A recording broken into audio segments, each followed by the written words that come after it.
I'm going to show you how to clone a WPEngine environment.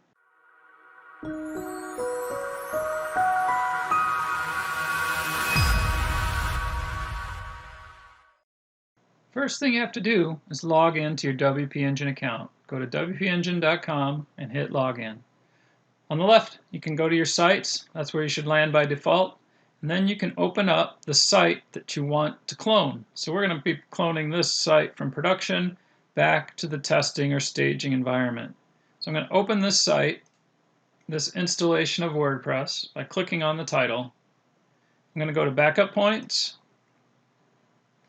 I'm going to create a backup. I'm going to give it a name, Migrating to Test. I can set an email for who I want to notify when that backup is done. And then I can create production backup.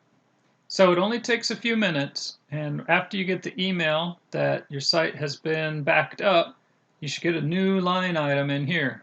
So I'm going to reload this page after I got that email. I can see that my migrating to test backup is all set. Now I can click on this to restore. I select that one to restore. I click on restore, and I pick where I want that to be restored to. So LJFS test stage environment with the database, and send me a notification when it's done. You can change this email to whatever notification email you want. Hit restore production backup, and that'll make a complete clone of this backup of the site on your other environment. This is Brian with White Glove Ninja. WordPress done for you.